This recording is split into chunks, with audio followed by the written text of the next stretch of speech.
현미경처럼 우리가 한 절 한 절 하나님의 말씀을 묵상할 수 있는 좋은 기회였습니다. 여러분들 느헤미야를 통해서 주시는 하나님의 은혜 잘 간직하시고 또 하나님의 사랑과 하나님의 은혜를 잊지 않는 성도님들이 꼭 되셔야 합니다. 마지막입니다. 오늘 23절부터 마지막 절까지. 자, 여러분 우리가 한번 생각해 보면요, 여러분들이 2023년에 이 대한민국이 아니라 만약에 이 구약시대나 신약시대에 살았다면 여러분들 하나님에게 훌륭한 성도였을까요? 왜냐하면 여러분이 시대 탓을 많이 하잖아요. 그러니까 우리가 보면 만약에 여러분이 2023년도가 아니라 예전에 다윗의 시대나 아니면 오늘 성경 말씀이 있는 느헤미야 시대나 아니면 좀 가까운 예수님이 살던 시대에 살았으면 여러분은 대단한 성도였을까요? 만약에 그렇다고 한다면 여러분들은 시대적인 문제가 있는 게 맞고요. 그런데 만약에 그렇지 않다 그렇다면 시대적인 문제는 아닌 것이죠. 그러니까 성도들이 자꾸 스스로 위로하는 것입니다. 자꾸 스스로. 이 시대가 나를 하나님 앞에 순종하지 못하게 한다. 이 시대가 하나님의 말씀을 내가 가볍게 여기도록 한다. 그런데 과연 하나님이 이 시대를 그렇게 우리에게 허락하셨을까요? 그게 참 의문이 되고 궁금증이 들어요. 그러면 성경 하나가 더 쓰여졌어야죠.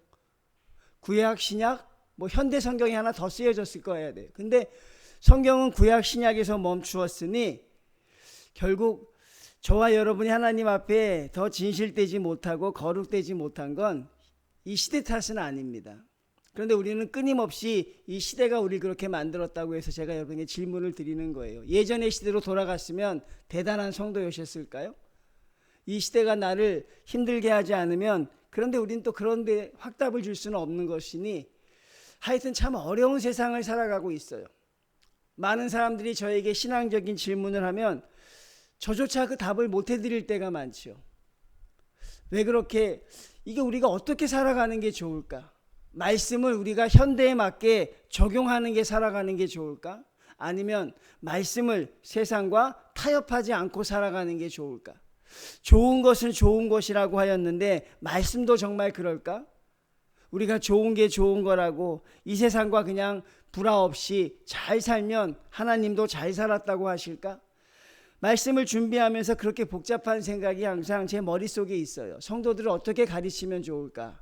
말씀대로 살라고 저들을 밀어붙여야 되나? 아니면 현대에 맞게 살라고 또 저들을 또 제가 가르쳐야 하나? 참 복잡한 생각이 들어요. 복잡한 생각이 들 때 여러분들 어떻게 하십니까? 아마 이 말씀이 우리에게 주시는 그대로 살기를 하나님이 원하는 것이 아닐까? 그런 생각이 들죠. 결과적으로 항상 우리가 약한 것이고 우리가 무너지는 것인데 오늘날 참 사람들이 많이 무너져가고 있는 것입니다. 목회자들도 무너져가고 교회들도 무너져가고 성도들도 무너져가고, 오히려 성도들을 만나고 목회자들을 만나고 교회를 방문할 때 우리의 믿음이 흔들리는 경우가 더 많지요. 성도들을 만나 이야기할 때 우리의 믿음이 더 강해지지 않아요. 목회자가 목회자를 만나서 대화할 때 오히려 정체성의 혼란이 생기죠.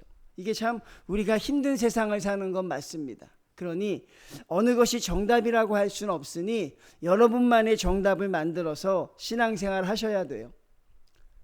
여러분만의 정답을 만들어서 하나님 보시기에 부끄럽지 않은 성도로 살아야지, 그렇게 우리가 어영부영 살다가는 정말 큰일 날 것 같아요.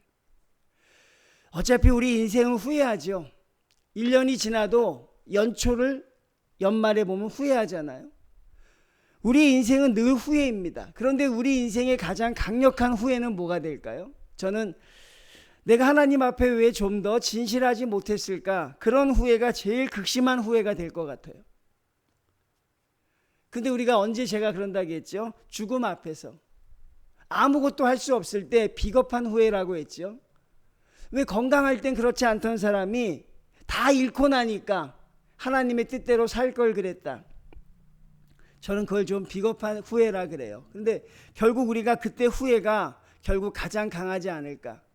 그러면 우리는 어차피 그런 후회하는 삶을 산다고 하면 그것 또한 답답함이 있지 않을까 생각합니다. 그래서 깨어서 기도하는 자, 내 자신의 육체의 욕심을 따르지 않고 하나님의 뜻대로 사는 자를 하나님이 크게 사랑하실 것 같아요. 요즘 같은 세상에선 정말 너무너무 사랑하실 것 같아. 다 세상 따라가고 다 자기 편한 대로 사는데 그래도 하나님 말씀 지키겠다고 핍박과 박해를 당하는 성도가 있다면 하나님이 얼마나 사랑할까 그런 생각이 들지요. 그러니 하나님의 사랑을 받고 싶다면 여러분이 하나님 앞에 어떻게 살아야 하는지 기도하며 나가야 하는 것이죠. 느헤미야 시대를 보고 있습니다.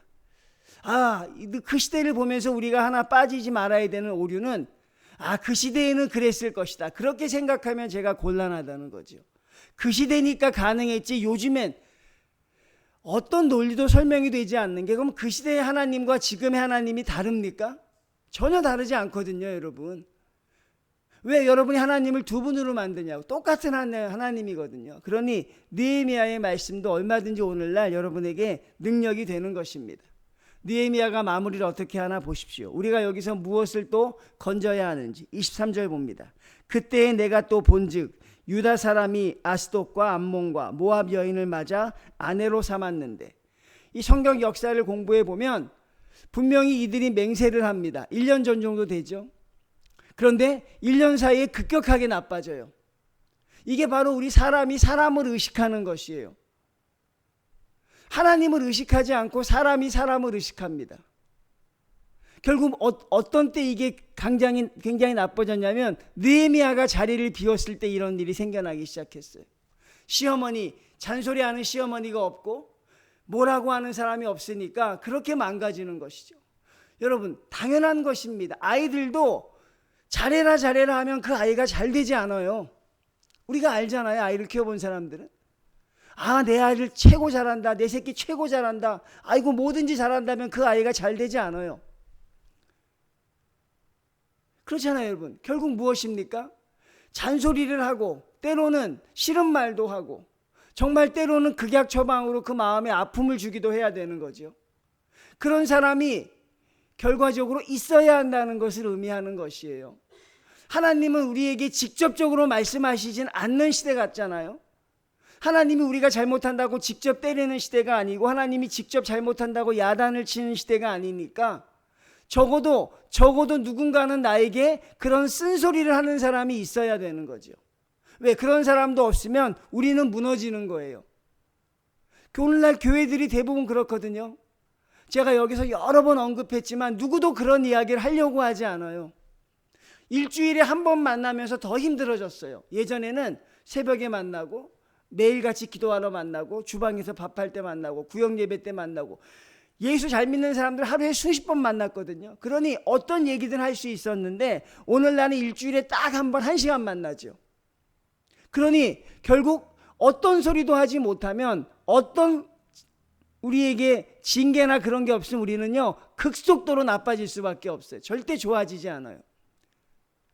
저 사람은 나에게 왜 저런 말을 할까? 내가 최선을 다해서 하고 있는데. 근데 느헤미야를 보면 알잖아요. 급격하게 무너지잖아. 1년 만에 그들이 이방 여인을 막 그냥 아내로 삼기 시작하잖아요. 그 1년이 어떤 1년이었냐면 자기를 철통 같은 눈으로 감시하던 느헤미야가 없었던 시대입니다. 나는 나에게 잔소리하는 저 사람이 싫어. 다른 교회로 가. 난 나에게 저 바른 소리하는 우리 어머니가 싫어. 여러분, 그렇지 않다니까요. 우리 인생에서 신앙에서 그런 분이 없다면 여러분은 죄악의 길로 갈 수밖에 없어요. 그건 불현듯 뻔해요. 누가 나에게 말하지 않는데 내가 스스로 그렇게 되는 경우는 없는 것이죠. 자녀에게 기도해라. 하나님 말씀 읽어라 해도 안 읽죠. 가만두면 아이들이 저절로 무릎을 꿇나요?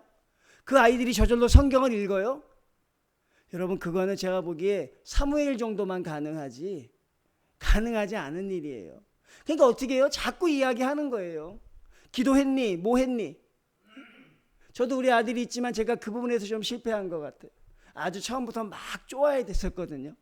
근데 알아서 하겠지. 안 되는 거예요, 여러분. 나중엔요 도저히 돌이킬 수 없는 거대한 암벽과 같은 존재로 돼요. 그러니까 여러분, 저는 느헤미야를 보면서 1년 동안에 그렇게 돼버렸어요. 결국 사람이 사람을 의식하는 거예요. 그러니까 무서운 사람이 있어야 하는 거죠. 근데 오늘날 교회에는 무서운 사람은 없습니다. 늘 잘해주는 사람은 교회에 넘쳤어요. 근데 무섭게 꾸중하는 사람들은 없어요. 그게 얼마나 우리를 나쁘게 하는지. 그리고 또 여러분들이 아셔야 하는 건 정말 그분들이 나에게 참 좋은 분이었구나, 그분들이 그 역할하기가 힘드셨구나, 그걸 알 수 있어야 하죠.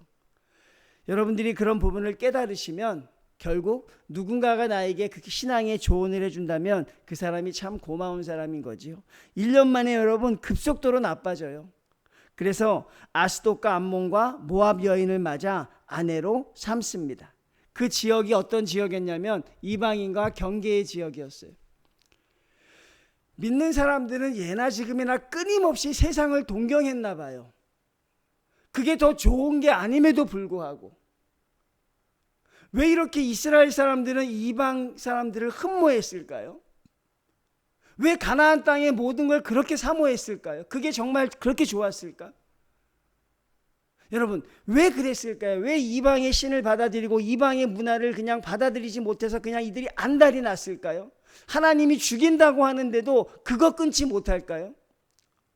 여러분, 오늘날 우리가 세상을 바라보는 것과 똑같은 것 같아요.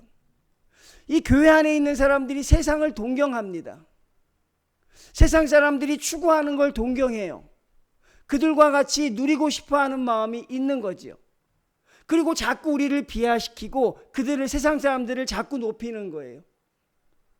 우리는 자꾸 작아지고 세상은 점점 강해지는 것처럼 보이죠. 왜 그렇게 항상 세상과 경계하여 있는 이 믿는 사람들은 그렇게 세상을 늘 부러워할까? 왜 그걸 부러워할까? 광야에 있는 이 가나안 땅에 살던 백성들은 오죽하면 노예 생활하던 걸 그리워했어요. 노예처럼 비참하게 살던 400년 인생이 그립다 그랬어요. 그리고 지도자를 세워서 우리가 다시 저 애굽으로 가자고 할 정도로 그게 그렇게 그리웠다는 것이죠.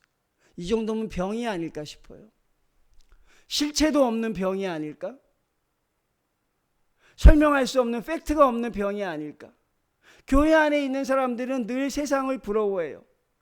세상 사람들이 술 먹는 걸 부러워하고, 세상 사람들이 쾌락에 사는 걸, 젊은이들이 그렇단 말이에요.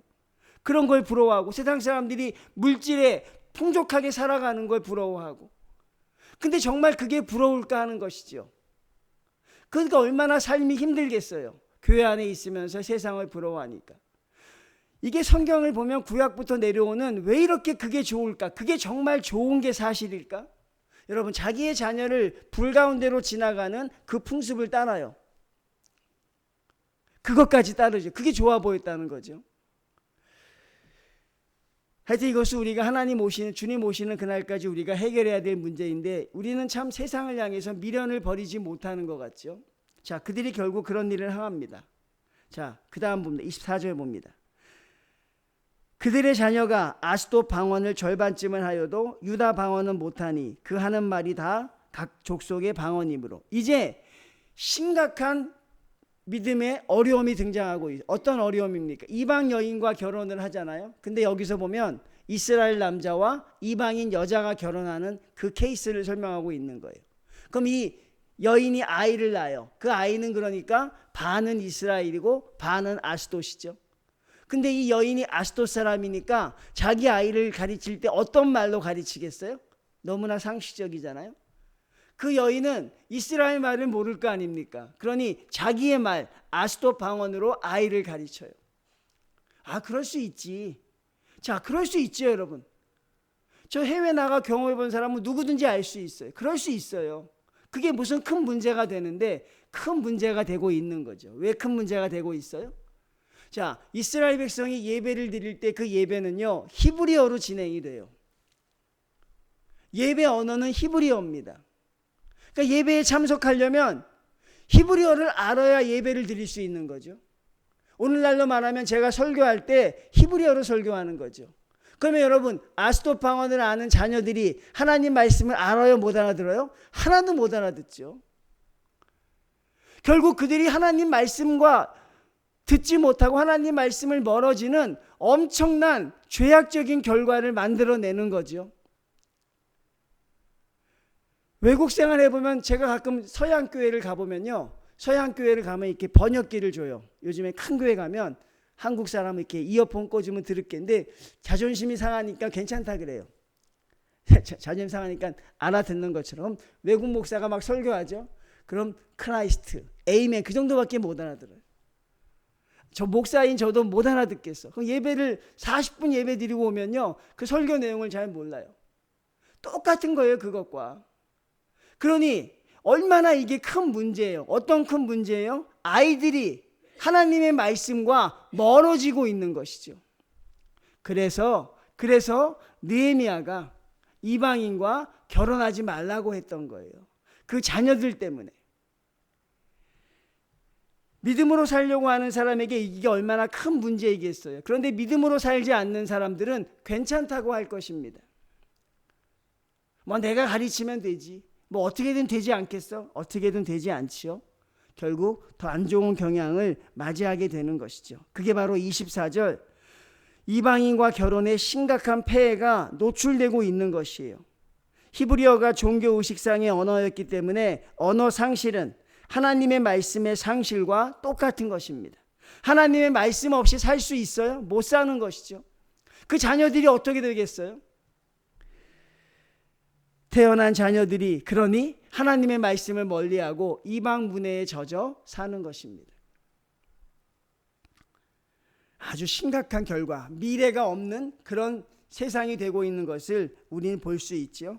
자, 25절 봅니다. 이제 어떻게 합니까? 느헤미야가 어떻게 하나 이걸 또 지켜보십시오. 이게 가장 중요해요.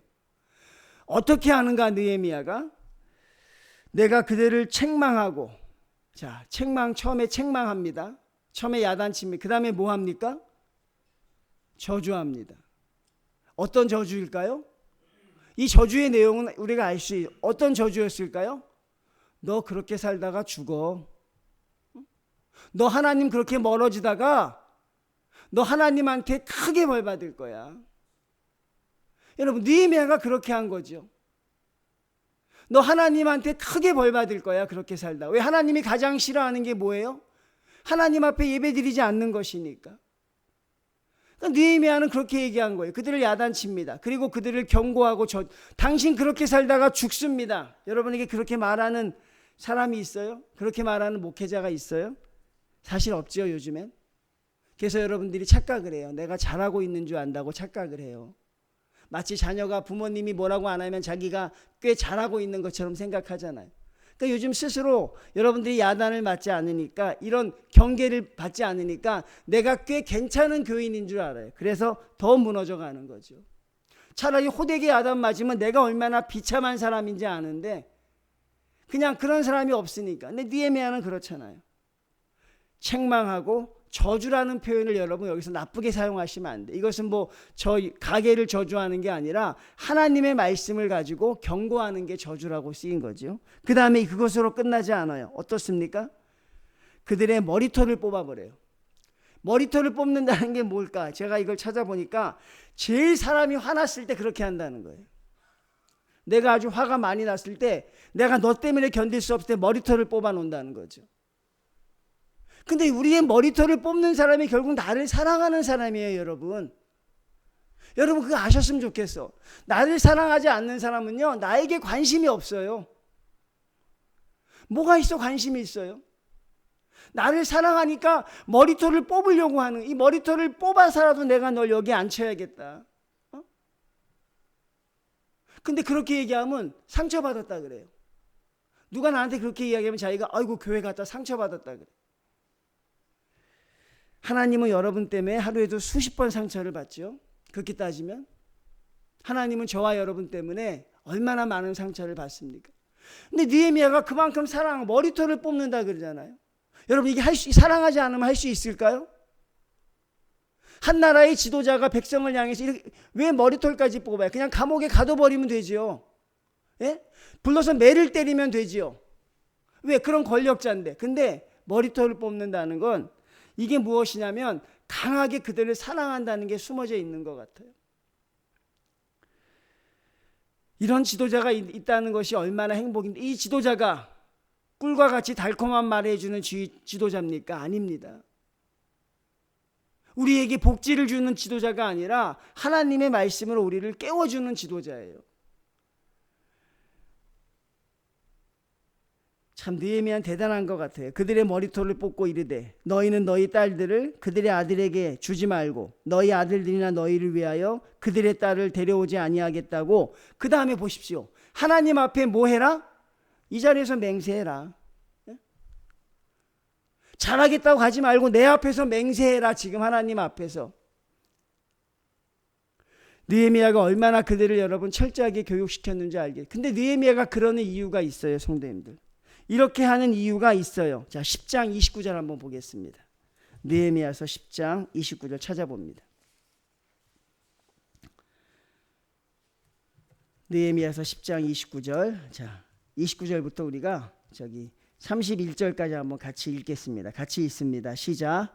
다 그들의 형제 귀족들을 따라 저주로 맹세하기를 우리가 하나님의 종 모세를 통하여 주신 하나님의 율법을 따라 우리 주 여호와의 모든 계명과 규례와 율례를 지켜 행하며 우리의 딸들을 이 땅 백성에게 주지 아니하고 우리의 아들들을 위하여 그들의 딸들을 데려오지 아니하며 혹시 이 땅 백성이 안식일에 물품이나 온갖 곡물을 가져다가 팔려고 할지라도 우리가 안식일이나 성일에는 그들에게서 사지 않겠다고 7째 해마다 땅을 쉬게 하고 모든 빛을 탕감하리라 하였고. 자, 불과 몇 년 전에 맹세했던 거예요, 여러분. 불과 몇 년 전에 그들이 그렇게 하겠다고 맹세했는데 그게 무너져 버렸죠. 그러니까 오늘 느헤미야가 또 맹세를 시킵니다. 이걸 보면서 저는 여러분 참 그런 것이 생각났어요. 우리는 이런 것을 여러 번 경험하게 돼요. 여러분도 아마 수십 번은 맹세하셨을걸요. 하나님 앞에 주의 말씀대로 살겠습니다. 하나님의 뜻대로 살겠습니다. 주의 사명 감당하며 살겠습니다. 아마 우리도 수십 번 하나님 앞에 맹세했을 거예요. 근데 그런 것들이 여지없이 무너지고 있죠. 하나님 앞에 저도 그렇고 여러분도 그랬을 거예요. 저도 하나님 앞에 이런 거 참 많이 했던 거. 하나님의 뜻대로 목회하며 살겠습니다. 근데 그 맹세가 지켜지지가 않는 거예요, 여러분. 그래서 혹자는 수십 번 맹세하면 뭐 하냐는 거죠. 그러니 말해도 되지 않으니 말 안 하겠다는 거예요. 오늘날 교회가 그렇습니다. 해도 안 될 것이니 안 하겠다는 거예요. 아무리 해도 하지를 않으니까. 자, 여러분, 저는 이런 걸 경험했던 그 경험이 저도 많거든요. 그래서 여러분도 같이 있었을 것 같아요. 하나님 앞에 내가 이렇게 얘기했던 적이. 이들이 하나님 앞에 그랬어요. 우리가 다시는 하나님 앞에 맹세하기를 이방인과 결혼하지 않겠습니다라고 강력하게 맹세했죠. 하나님의 말씀대로 살겠습니다라고 이들이 맹세했지만 그 맹세가 얼마를 가던가요? 얼마 못 갔다고요. 여러분은 이것을 당연하게 보십니까? 그럴 수 있다고 보십니까? 연약하니까 이래도 된다고 생각하십니까? 아니, 여러분이 중요한 것이 어쩔 수 없었다고 생각하시나요? 또 다음에 잘하면 된다지라고 그렇게 여러분들 스스로 위로하고 넘어갈 수 있겠지요. 그게 가장 쉬운 것이니까. 다음에 잘하면 되지. 근데 그 다음이 바로 과거였잖아요. 내가 하나님 앞에 잘하겠다고 했던 그 과거가 사실은 그 이전의 과거의 다음이었잖아요. 그러니 내 다음도 뻔한 것 아니겠어요? 그러니 그것은 그냥 뭐예요? 모면책이 지나지 않는 거예요. 그냥 나 하나 편하려고 그렇게 생각하는 거죠. 여러분, 얼마나 이스라엘 백성들의 모습을 보면서 우리가 이런 모습을 정말로 많이 보게 돼요. 불과 얼마 전에 맹세했는데 그 맹세를 또 못 지켜요. 그걸 지켜내지 못하잖아요, 여러분. 그리고 나중엔 어떻습니까? 우리가 그렇게 살지 못하는 걸 당연하게 여기며 살아가는 것이죠. 그래서 느헤미야가 이렇게 분노하는 거예요, 여러분. 이제 분노의 이유가 아시겠어요? 머리털을 뽑으려고 했던 이유를 아시겠냐고요. 왜 이렇게 과격하게 할까? 결국 여러분, 이스라엘 백성들이 그런 모습을 보이잖아요. 얼마나 거룩한 척 했어요? 얼마나 경건한 척 했어요? 얼마나 청산유수로 말을 했습니까? 그런데 그들의 실체는 그렇지 않았다는 거예요. 그러니까 느헤미야는 근데 그들을 포기하지 않아요. 그래서 지도자라는 거죠. 머리털을 뽑아서라도 내가 너를 하나님의 성도로 만들겠다는 것이에요. 우리 교회에 이런 성도들이 많았으면 좋겠어요. 머리털을 뽑아줄 수 있는 성도들이. 너 이리 와.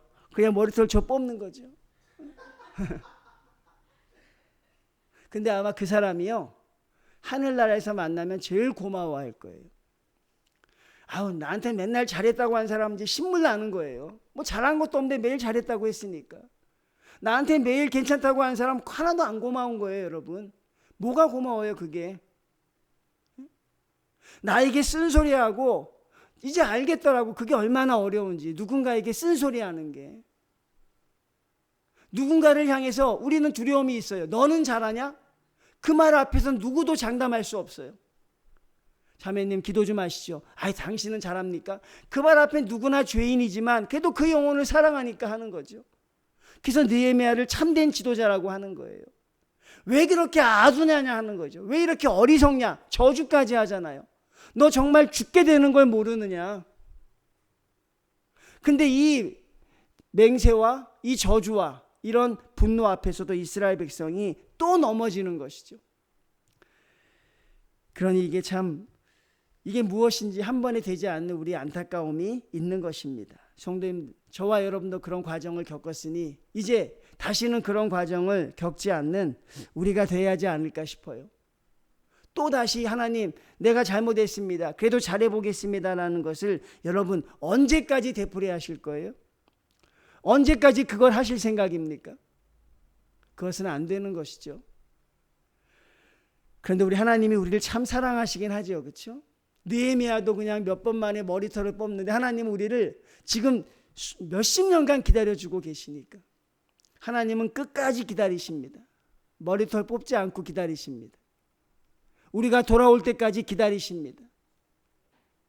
연약한 너희들이 언젠간 돌아오기를 하나님이 강력하게 원하는, 그래서 탕자가 돌아올 때 주님은 문 밖에 나가 서 계시죠. 제가 그랬죠. 문 밖에 나가 서 있었다는 건 탕자가 간 날부터 그때부터 서 계셨다는 거죠. 어떻게 탕자가 언제 올 줄 알고 서 있겠어요? 주님은 자기의 아들이 나갔을 때부터 그때부터 서 계신 거예요. 그리고 돌아오기를 기다리죠. 돌아오면 하나님이 어떻습니까? 잔치를 벌려주죠. 세상에 그것처럼 좋은 게 없다 하죠. 그러니 우리가 주님을 기쁘시게 할 수 있는 길이 있는데 우리는 그 길을 자꾸 외면하고 있다는 생각이 너무나도 많이 드는 것이죠. 여러분, 하나님을 사랑한다면 그렇게 살아드리는 것이 하나님의 성도가 아닌가 생각이 듭니다. 이제 육신의 연약함은 여러분 더 이상 무기가 될 수 없어요. 바쁘다는 것도 더 이상 무기가 될 수 없어요. 하나님 앞에 우리가 섬기고자 하면 하나님은 모든 장애물을 거두어 주실 줄로 믿습니다. 26절 봅니다.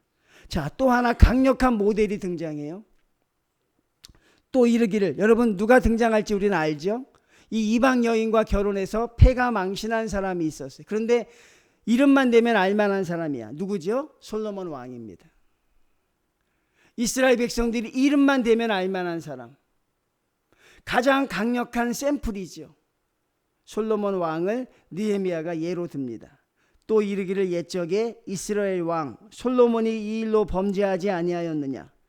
그는 많은 나라 중에 비길 왕이 없이 하나님의 사랑을 입은 자라. 하나님이 가장 높게 하셨어요. 지혜를 주셨어요.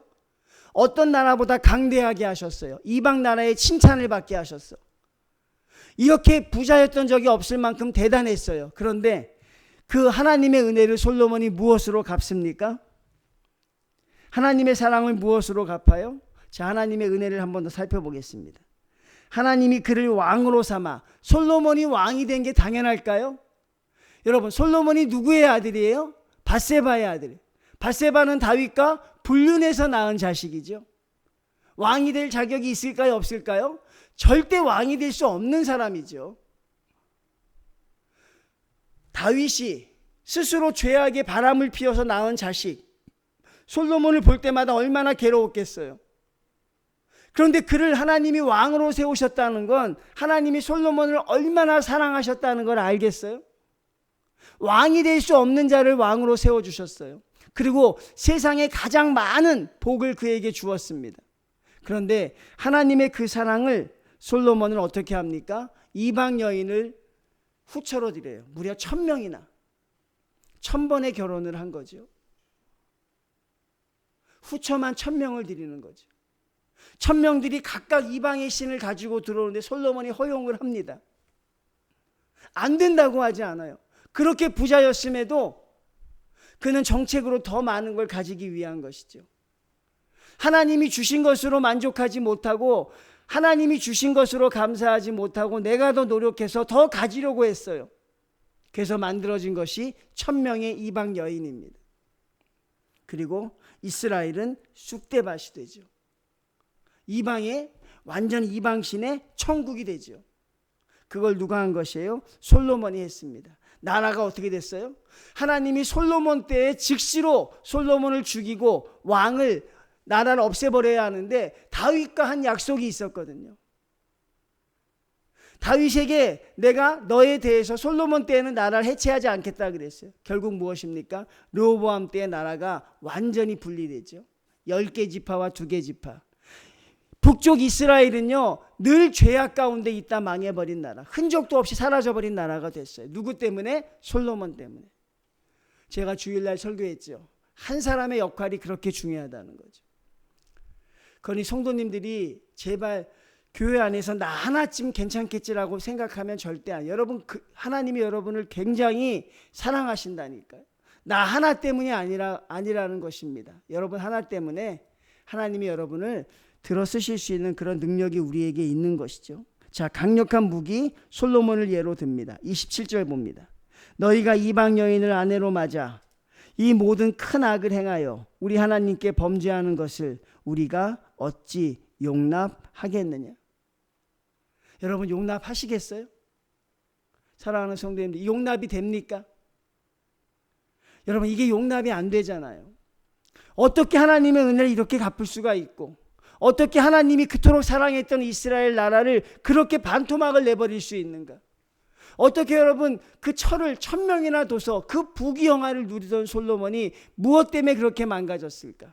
그래서 이 전도서의 솔로몬이 뼈저리게 후회하죠.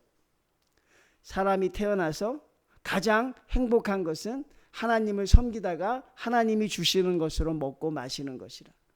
그게 우리가 전도서에 묵상했던 말씀이잖아요. 여러분 절대 이것은 용납이 되면 안 될 것입니다. 우리의 삶도 그래야 돼요. 근데 누군가 우리의 삶을 보면 또 솔로몬처럼 우리가 솔로몬을 보고 분노하듯이 누군가 나의 삶을 보면 분노하지 않을까? 그게 두려워요. 누가 나 목회자의 삶을 보면 누가 나의 삶을 보고 분노할 것 같이 두렵고 여러분의 삶을 보면 누군가 제3자가 보면 분노할까 봐. 그러니 우리가 하나님 앞에 얼마나 더 경건하게 살아야 하는지 느헤미야를 통해 배우게 되는 것이죠. 28절입니다. 대제사장 엘리야십의 손자, 엘리야십 기억나죠? 성전에다가 도비아의 방을 만들어 주었던 사람, 대제사장이었지만 자신의 개인적인 이익 때문에 하나님의 성전을 더럽혔던 사람, 바로 그 사건이 언급되고 있어요.